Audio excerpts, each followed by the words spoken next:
Criminals को jail के 10 feet के सेल के अंदर होना चाहिए या फिर धरती के नीचे 6 फीट गड्ढे में।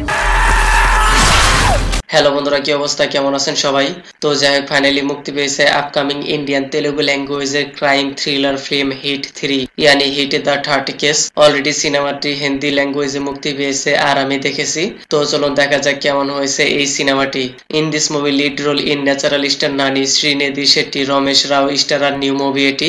যেভাবে এই সিনেমায় ভায়োলেন্স, ব্রুটালিটি, রুথলেস প্রেজেন্টেশন করেছে মার্কোট থেকে কোনো অংশে কম নয়। দিন বেদিন audience brutal violence cinema first choice করছে। এর আগে মার্কো আর এখন তো হিট 3 চলে এসেছে।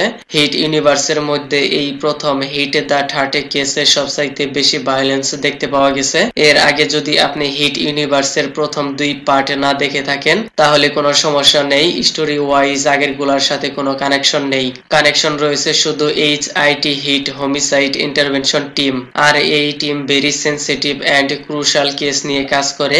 এইখানে সিনেমার স্টোরি লাইনে এমন একটি কেস যেখানে সিরিয়াল মার্ডার দেখানো হয়েছে, লেকিন বিভিন্ন জায়গায় প্রত্যেক মার্ডারের ধরন একই রকম দেখানো হয়েছে। এই সিরিয়াল কিলারের পিছনে কে রয়েছে, কেনই বা এইরকম ব্রুটাল মার্ডার করছে, আর এই কেস আসে নানির কাছে রোল প্লেড বাই অর্জুন সরকার। সিনেমার শুরুটা যেভাবে প্রেজেন্টেশন করা হয়েছে, শুরু থেকে আপনি অনেকগুলা প্রশ্নের সম্মুখীন হবেন। এইরকম কেন হচ্ছে, কি জন্য করা হচ্ছে, আর এটা তো এক্সপেক্টই করিনি। এই সব কিছু পারফেক্ট ভাবে প্রেজেন্টেশন করা হয়েছে। ফার্স্ট পার্টে আপনার পলক জাপনে কি টাইম নেই মিলেগা এতটাই এঙ্গেজিং লাগবে, আর সেকেন্ড পার্টের ওই সব প্রশ্নের উত্তর আপনি স্লোলি ধীরে ধীরে পেয়ে যাবেন। লেকিন এর মাঝখানে লাভ অ্যাঙ্গেলও দেখতে পাবেন ব্রুটাল ভায়োলেন্সের সাথে। আর ইনভেস্টিগেশন করতে করতে এমন একটি দুনিয়ার খোঁজ পেয়ে যায় যেখানে পুরো গ্যাং রয়েছে, আর ওই গ্যাং এর ভিতরে সে কিভাবে এন্টার করবে, তারপর ওই লোকদের কিভাবে সেভ করবে, এরপর অর্জুন সরকার ওই গ্যাং এর কি হাল করবে, এই সব কিছু জানতে আপনাকে পুরো সিনেমাটি দেখতে হবে। সিনেমার শুরু থেকে তার অ্যাটিটিউড, তার অ্যাগ্রেশন একদম পারফেক্ট ভাবে প্রেজেন্টেশন করা হয়েছে। স্টোরি লাইনের সাথে ব্রুটাল ভায়োলেন্স দেখতে পাওয়া গেছে, এজন্য মনে হয় সিনেমাটি এ রেটেড করা হয়েছে।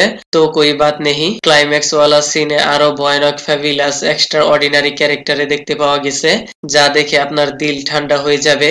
আর সেই সাথে ক্লাইম্যাক্সে আরো ক্যামিও রয়েছে পারফেক্ট ওয়ার্কিং, এবং তার সাথে আরো হিট দ্য ফোর্থ কেস সিনেমার অ্যানাউন্সমেন্ট করে দিয়েছে উইথ কার্থি সারপ্রাইজিং ক্যামিও। আমি আর কিছু বলবো না, বাকিটা সিনেমায় দেখে নিয়েন। তো যাই হোক, অলরেডি সিনেমাটি মুক্তি পেয়ে গেছে। 2-3 জায়গায় গালি রয়েছে এবং এক জায়গায় কিসিং সিন ফ্যামিলির সাথে দেখতে পারবেন, বাকিটা আপনার ইচ্ছা। ওকে দেন, ভিডিওটি কেমন লেগেছে আপনার? ধন্যবাদ, দেখা হবে পরের ভিডিওতে।